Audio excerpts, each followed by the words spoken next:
Halo, saya Astrid. Saya Cinta, Kami dari Prodi Sastra Indonesia, Fakultas Ilmu Budaya, Universitas. Pajajaran. Jadi hari ini kita mau ngobrolin sesuatu nih. Iya. Jadi kemarin kita menemui suatu komentar di platform media sosial Instagram. Diunggah oleh seorang laki. Isi komennya adalah, tapi percayalah bahwa lahiran normal ikatan batinnya beda dengan seksio sesarea. Nah, komentar Instagram itu rame dibahas, diperbincangkan di platform media sosial X atau Twitter. Nah, komentar tersebut bisa ramai dibahas karena banyak warganet yang tidak setuju dengan komentar laki tersebut. Karena komentar tersebut itu berasal dari seseorang yang tidak punya rahim, tidak merasakan hamil, dan tidak merasakan melahirkan. Betul. Jadi dari pandangan seorang wanita ya, karena banyak wanita-wanita, perempuan-perempuan di platform X ini yang mengungkapkan opini mereka, kayak kenapa laki-laki yang seperti tadi tidak punya rahim, tidak hamil, tidak melahirkan bisa berkomentar seperti itu, yang seolah mengatur perempuan bagaimana harusnya mereka melahirkan. Padahal kan melahirkan normal atau sesar itu sama saja, sama-sama melahirkan, sama-sama menghadirkan bayi seorang insan manusia dalam dunia ini. Benar. Terus saya pribadi sendiri itu sangat amat tidak setuju dengan komentar yang dibuat oleh lelaki tersebut, karena menurut saya itu ikatan batin seorang ibu dengan anak itu tidak ditentukan oleh bagaimana seorang ibu melahirkan.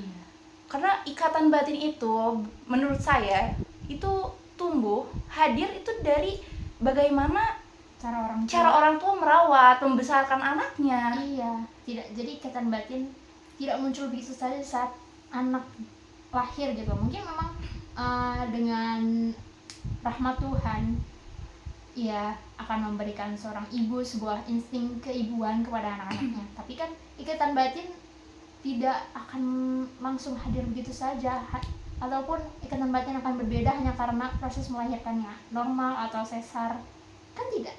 Ikatan batin itu akan tumbuh seiring dengan bagaimana cara orang tua merawat anak-anaknya. Dan bukan dari ibu saja, peran lelaki sebagai ayah juga sangat penting dalam pertumbuhan anak dan ikatan batin yang disebut oleh seorang lelaki ini. Ya, benar sekali. Jadi ikatan batin yang diperlukan oleh seorang anak itu bukan dari ibu saja, tapi dari seorang ayah juga, karena mereka adalah orang tua gitu. Terus yang menarik dari komentar ini itu, selain karena mengomentari atau bahkan menjurus untuk mengatur perempuan bagaimana mereka harus melahirkan, komentar dari laki ini tuh bisa dibilang sangat sangat kuat patriarkinya gitu. Jadi seorang perempuan, seorang wanita yang sudah mengandung selama 9 bulan, harus sakit melahirkan, itu ternyata masih harus menurut kepada seorang lelaki untuk melakukan proses lahiran secara normal. Seharusnya laki itu tugasnya adalah mensupport istri yang menjadi istrinya. Dan proses lahiran itu seharusnya berdasarkan keputusan dari seorang wanita yang mengandung. Karena dia yang merasakan. Dan selain itu anjuran dokter juga penting. Kan kalau misalnya dari anjuran dokter wanita ini tidak bisa memiliki kondisi yang akan merugikan sang perempuan dan bayinya kalau dipaksakan melahirkan normal, kan malah membahayakan perempuannya, membahayakan anaknya juga. Nah, tadi kan kita udah mention nih sedikit patriarki. Patriarki itu apa sih?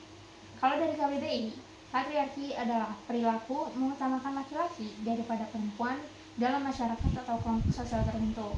Jadi dari makna patriarki itu sendiri kelihatan, patriarki ini memberikan kerugian yang besar bagi perempuan.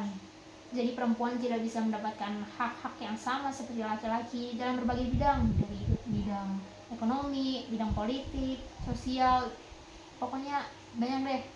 Nah, patriarki ini menjadi penyebab yang memunculkan gerakan feminisme. Feminisme itu apa sih?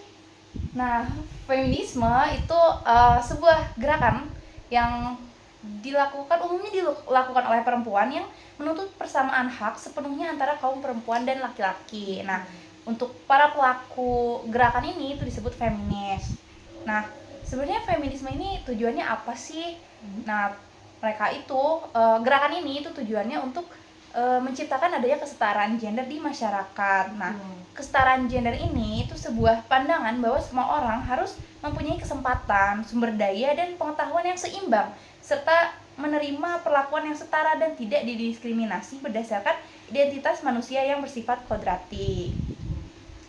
Nah, isu kesetaraan gender ini ternyata sudah menjadi hal yang serius di dalam masyarakat, sehingga organisasi internasional seperti PBB memasukkan isu kesetaraan gender ini ke dalam tujuan pembangunan berkelanjutan atau yang kita ketahui dengan TPB dan atau Sustainable Development Goals. Nah, TPB SDGs ini itu merupakan serangkaian tujuan yang ditetapkan oleh Perserikatan Bangsa-Bangsa untuk mencapai kehidupan yang lebih baik. Betul. Nah, untuk menciptakan kesetaraan gender dalam masyarakat, ada beberapa upaya atau target yang ditetapkan oleh Perserikatan Bangsa-Bangsa dalam TPB SDGs ini. Nah, jadi dari PBB sendiri ini mereka sudah memiliki target-target untuk melancarkan kesetaraan gender. Yang pertama ada penuntasan kemiskinan ekstrim, mengurangi kemiskinan setidaknya 50%, pelaksanaan sistem perlindungan sosial, hak yang sama atas kepemilikan, teknologi, layanan dasar dan sumber daya ekonomi, membangun ketahanan terhadap bencana lingkungan, ekonomi dan sosial, memobilisasi sumber daya untuk mengimplementasikan kebijakan untuk mengakhiri kemiskinan, menciptakan kerangka kerja kebijakan yang berpihak pada kaum miskin dan sensitif gender. Oke, jadi dari target-target yang sudah disebutkan tadi, target yang dimiliki oleh PBB itu sebenarnya tidak hanya semata-mata menguntungkan perempuan. Target-target ini juga menguntungkan dari pihak laki-laki karena banyak tuh kan, karena patriarki yang tinggi ini sendiri juga merugikan laki-laki. Kayak misalnya laki-laki harus tegas, harus kuat, harus manly gitu. Jadi dengan adanya gerakan kesetaraan gender ini, laki-laki maupun perempuan bisa memilih apa yang ingin mereka lakukan, tidak harus menuntut Mengikuti tidak harus stereotip. mengikuti stereotip patriarki itu. Benar. Jadi harapan kami dengan adanya upaya-upaya yang telah ditetapkan PBB dalam SDGs ini, kedepannya akan tercipta lingkungan masyarakat yang setara, baik bagi perempuan maupun laki-laki. Kita bisa mendapatkan hak-hak yang sama, kita akan mendapat keadilan, kita dapat menentukan apa yang baik bagi diri kita sendiri. Begitu. Jadi, mari kita upayakan kesetaraan gender.